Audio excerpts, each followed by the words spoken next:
този прекрасен ден искам аз, която за последна година прекрачвам прага на тази свещена сграда, да предам символично буквара в ръцете на един първокласник, който ще стори това за първи път. И нека първокласниците продължат тази традиция през годините.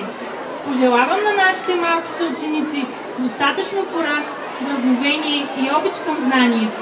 Пожелавам им достатъчно слънце, за да осветява винаги пътя им, и достатъчно щастие, за да запазят завинаги духа си жив. На добър час, мили първокласници!